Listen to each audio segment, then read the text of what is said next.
रहेको छ है। श्रावण महिनाको हाम्रो नेपाली अनुसार अन्तिम सोमबार हुन्छ तर पक्षले अझै दुईवटा बाँकी छ है।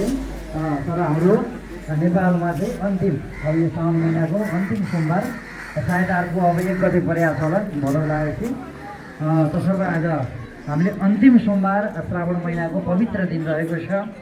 आज धेरै मातृशक्तिहरू बस्नु भएको होला। सबैलाई बाबा भोलेको आशीर्वाद मनोकामनाहरू परिपूर्ण होस् भन्ने पनि हामी माता भगवतीसँग भोले र भगवतीसँग कामना व्यक्त गर्दछौँ।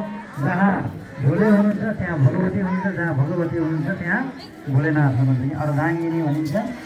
सँगसँगै माता भगवतीको यो सानिध्य माँ भगवतीमा हुने आरती अवधि केही समयमा हामी सत्य भव्य र दिव्यताका साथ दर्शन गर्न पाउनेछौँ। यहाँ धेरै सन्तान भक्तजनहरू कर्ता बन्नुभएको छ। आज विशेष दिन आफ्नो परिवारको नाममा सङ्कल्प लिन्छौँ। आफ्नो नाम गोत्र लिएर सबैको मनोकामनाहरू परिपूर्ण होस्। सूर्यादि नवग्रहहरू यदि केही नराम्रा छन् भने उहाँहरूको सबै परिवारमा सूर्यादि नवग्रहहरू पनि शान्त हुन् भन्ने भावना र समस्त पितृहरूले सम्झिँदै आज विशेष दिन पनि पारेर श्रावणको सोमबार अन्तिम सोमबार मनाएर यहाँ कर्ता बन्नुभएको छ।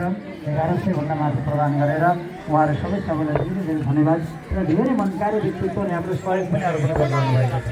हामी कर्ता नबने तापनि आज विशेष दिन माँ भगवतीमा हुने आरतीमा श्रावणको सोमबार जुन पनि अन्तिम भगवतीको सानिध्य सँगसँगै शिवको पनि आरती हुने भएको हुँदा हामी पनि आफ्नो मनोकामना परिपूर्ण होस् भन्दै जे सकिन्छ सहयोग गर्छौँ भनेर यहाँ धेरै मनकारी व्यक्तित्वले सहयोग अर्पण गर्नुभएको छ।